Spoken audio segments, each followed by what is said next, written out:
આજે આપણા ગુજરાતની અંદર હરેક જગ્યાઓ પર તમે જ્યાં જોશો ત્યાં સોશિયલ મીડિયાની અંદર જુઓ તો ખબર પડે કે નાના મોટા ક્યાંક ને ક્યાંક આંદોલનો ચાલે, ક્યાંક ને ક્યાંક વિરોધ પ્રદર્શનો ચાલે. કોઈ કલેક્ટરને આવેદન આપે છે, કોઈ મોરચો લઈને જાય છે, કોઈ સોશિયલ મીડિયાની અંદર પોતાનો રોષ ઠાલવે છે.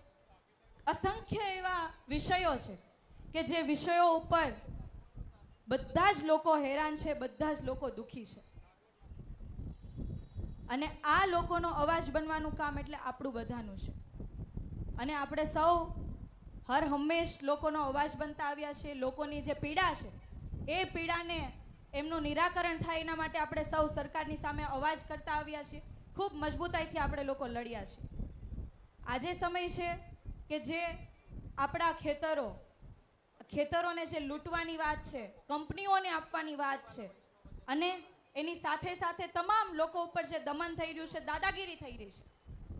આ દાદાગીરી, આ દમન આપણે અંગ્રેજો વખતની લડાઈ નથી જોઈ, પરંતુ જ્યારે ભણતા હોઈએ, જ્યારે એ ઇતિહાસના પાના ખોલીએ ત્યારે એ ઇતિહાસના પાનાઓની અંદર આવી જ લડાઈઓ હતી.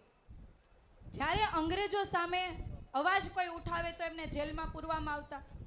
અંગ્રેજોની ખોટી નીતિઓની સામે જ્યારે અવાજ ઉઠાવવામાં આવે તો એને જેલમાં પૂરવાના, એમને મારવાના, એમની હત્યા પણ થઈ જતી. આવી ઘટનાઓ આપણે જોઈ છે. આપણે ઇતિહાસના પન્નાઓ ફેરવીએ એટલે આપણને ખબર પડે કે આપણા પૂર્વજો સાથે શું શું થતું હતું. અને ગુલામી એટલે એનો મતલબ જ એ છે કે ખુલીને આપણે કોઈ વસ્તુનો બોલી ના શકીએ. કોઈ ગમે એવી નીતિ હોય, ગમે એવું ખોટું થતું હોય, પણ બોલી ના શકાય. એટલા માટે અંગ્રેજોની સામે આપણે લડાઈ લડી હતી, આપણા પૂર્વજોએ લડાઈ લડી હતી અને આપણને સૌને આઝાદી આપીને ગયા. અને આજનો આ સમય છે કે ભાજપની સામે અવાજ ઉઠાવીએ તો જેલમાં પૂરી દેવાના, ભાજપની સામે અવાજ ઉઠાવવામાં આવે તો મહિલા હોય, બાળકો હોય, વડીલ હોય, કોઈ પણ હોય, એમના ઉપર લાઠીચાર્જ કરવાનો, એમને ડરાવવાના, એમને ધમકાવવાના, આ બધું જ ચાલે છે. તો અંગ્રેજોનો એક સમય હતો અને એની સામે આપણા પૂર્વજો લડતા હતા. અને એક સમય અત્યારનો છે કે જેમાં આપણે ભાજપની સામે અંગ્રેજો કરતાં પણ ખરાબ તાનાશાહીવાળા લોકોની સામે આપણે સૌ લડી રહ્યા છીએ.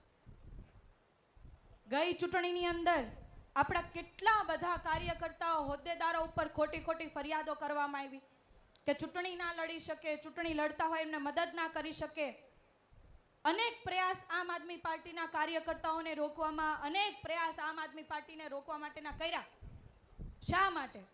કારણ કે આપણે સૌ આપણા ભવિષ્ય એટલે કે આપણા ગુજરાતના ભવિષ્ય માટે ચિંતા કરીએ છીએ અને આપણે સારા ભવિષ્ય માટે, એના નિર્માણ માટે આપણે સૌ એક થયા છીએ અને આ તાનાશાહોની સામે લડી રહ્યા છીએ.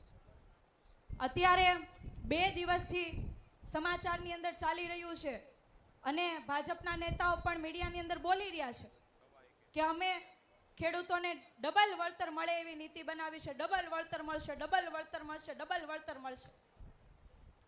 પણ એક પણ નેતાએ એવું નહીં કીધું કે જેતપરની અંદર જે ખેડૂતો ઉપર લાઠીચાર્જ થયો તો એમને ન્યાય મળશે.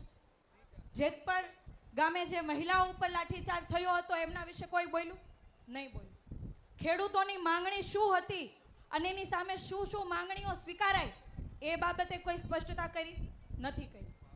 સરકારની અંદર જેટલા અત્યારે અલગ અલગ પ્રકારના નીતિ નિયમો, અલગ અલગ યોજનાઓ જે આપણે જોઈએ, દેખાવની અલગ હોય ને રિયાલિટી અલગ હોય. અને સેમ અત્યારે જે જાહેરાત કરી છે એ જાહેરાત પણ એવી જ છે કે અત્યારે જે પ્રમાણે આખા ગુજરાતભરની અંદર ખેડૂતો જાગૃત થઈને અવાજ કરી રહ્યા છે, આંદોલનો કરી રહ્યા છે, ન્યાય માટેની માંગણી કરી રહ્યા છે, એ કઈ રીતના અટકાવવું, કઈ રીતના આંદોલનો પૂરા કરવા, એના માટેના પૂરેપૂરા પ્રયાસો કરવા. અને કહેવાય કે જાહેરાત કરી દીધી કે હવે ખેડૂતોનું આંદોલનો પૂરો થશે.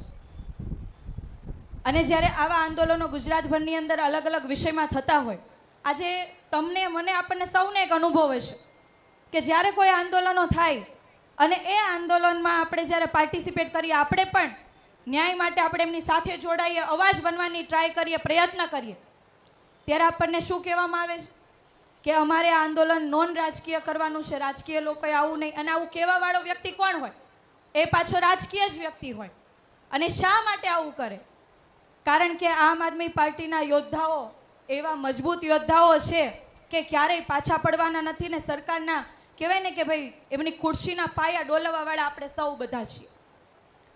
અને એના માટે આપણને હરેક આંદોલનોથી દૂર કરવા માટેના ઘણા પ્રયાસો કરવામાં આવે. અને આજે આપણા ગુજરાતમાં ભાજપ અને કોંગ્રેસ બંને એક થઈ ગઈ છે. આમ આદમી પાર્ટીને હરાવવા માટે, આમ આદમી પાર્ટીને તોડવા માટે, આમ આદમી પાર્ટીને પાછળ કરવા માટે. પણ ખૂબ સારી વાત એ છે કે આપણે સૌ ખૂબ મજબૂતાઈથી આ તાનાશાહોની સામે લડીએ છીએ. એક સારા ભવિષ્યના નિર્માણ માટે લડીએ છીએ.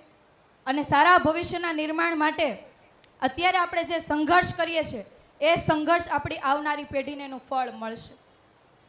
એટલે સૌને પહેલાં તો ખૂબ ખૂબ અભિનંદન.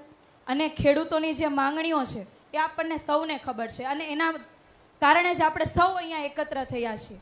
અને જ્યારે જેટલા પણ આંદોલનો થાય, જ્યારે ખોટું થાય, સરકારની કૂટનીતિઓ થોપી દેવામાં આવે, ત્યારે આપણે સૌ ખૂબ મજબૂતાઈથી આવનારા સમયની અંદર આ સરકારની સામે પડીએ, સરકારમાં બેઠેલા તાનાશાહોની સામે પડીએ. અત્યારે જે આપણે બળ સાથે આગળ વધીએ છીએ એના કરતાં પણ વધુ તાકાત આપણે લગાવીએ. અને આપણે અત્યારે જે ઇતિહાસ કહેવાય ને કે આપણે પણ એક સમય આપણે પસાર કરવાના છીએ, એક ઇતિહાસ બનાવવાના છે. અને આપણે એવો ઇતિહાસ બનાવીએ કે આવનારી પેઢીમાં જ્યારે આવી કોઈ ચર્ચા થશે ત્યારે એમ કહેશે કે જ્યારે ખેડૂતોનું આંદોલન ચાલતું હતું ત્યારે આમ આદમી પાર્ટીના એક યોદ્ધા ખેડૂતોની સાથે હતા અને એક યોદ્ધા ન્યાય માટે ખૂબ મજબૂતાઈથી આગળ વધતા હતા. બસ આટલી જ વાત સાથે આપ સૌનો ખૂબ ખૂબ આભાર.